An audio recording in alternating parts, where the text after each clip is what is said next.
When or if ever should you disclose your mental health condition to your employer if it's newly diagnosed? I told managers before that I thought I could trust, but they ended up trying to dismiss me for being unfit for work.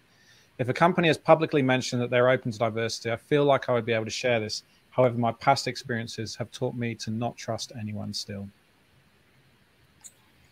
Yeah, I have to say that that is a really sad and unfortunate experience that you're living. And unfortunately, you're not alone in it.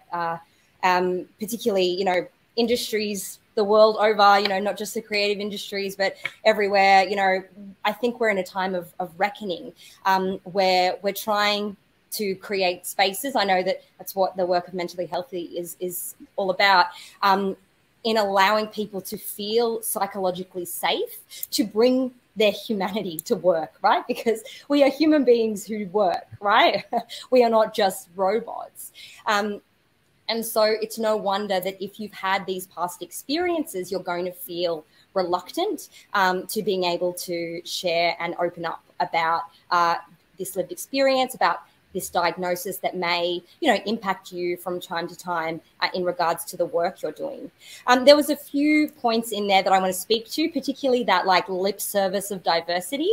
Everyone, a lot of organizations and businesses know what they should be saying because they know what to put on their website and to make their workplace look like the sort of place you want to be.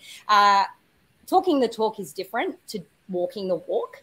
And I think that you don't always know that until you're within the company culture and you're on the receiving end of some of this treatment, I would say discrimination in regards to, you know, health and ability, you know, race, gender, all that type of thing. So what we talk about in the psychological space is this theme of psychological safety. You might have heard of it, but basically it's just a fancy term for trust. And when we create psychologically healthy and psychologically safe work environments, these are work environments where we can build relationships that give people the sense that they won't be embarrassed, shamed, or punished for speaking up and being human. So it's incredibly sad that, you know, obviously you're dealing with mental health challenges, which are hard enough. And then you feel like, wow, is my job going to be in jeopardy? Will I not have, you know, the support that I need to move through this?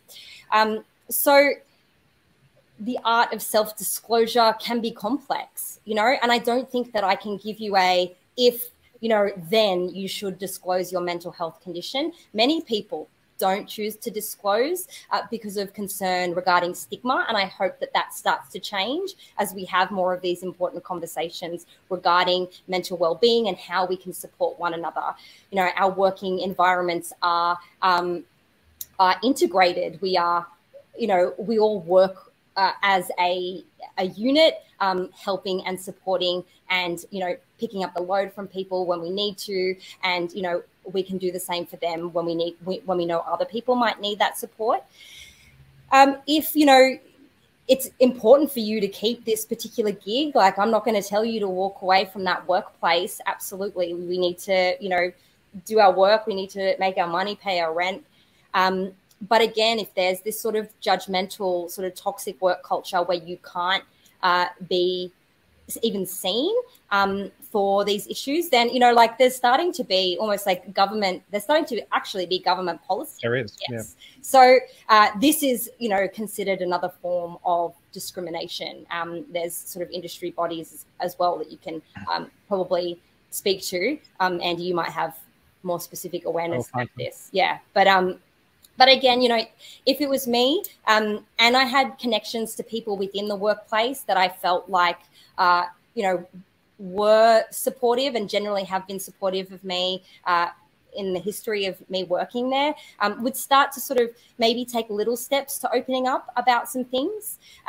It's great even if you just have one person on your side that you feel like you can be open to. And this does need to be management. It does need to be the people in charge and the people running the show. But I know that that trust is hard to establish, particularly if you've been burned before. It can feel scary and vulnerable. Yeah, there's definitely more happening in the space. You're right, legislation is there, and there's already been actually court cases in Melbourne, I believe, around workplaces not providing psychological safety at work. So it is certainly more of an issue that can have something done about it. I've popped to the minimum standards that Mentally Healthy developed in there. If your business has signed them, then you can maybe anonymously let us know that you didn't have a great experience, because that's one of the things that we need to look into. Simon, anything to add into, like, I mean, it's fairly commonplace now. So has it happened that people will disclose something to you at work? Yeah, I think Ash has done a great job of answering that question, and is better sort of qualified to really give advice on the matter than me. But I suppose the one thing I would say, just in my own personal experience, is that things do seem to be changing very much for the better, and have done in the last. And I think actually COVID, one of the silver linings of COVID was that being a lot more open about not being okay.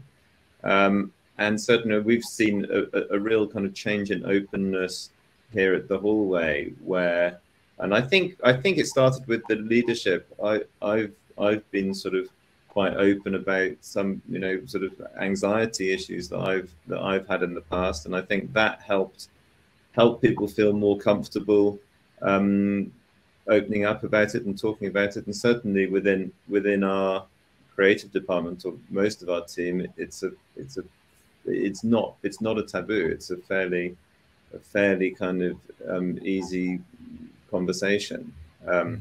But I think it really does depend on the culture, and culture starts at the top. Yeah, great. I've just popped. There's a new website by the government's national mental health commission called mentallyhealthyworkplaces.gov.au, which it's like one of those leaflets you might just leave under someone's door as a bit of a hint to maybe leadership in your workplace. Never Not Creative and Mentally Healthy are actually case studies in there as well. So we've worked with the government a little bit on that stuff too.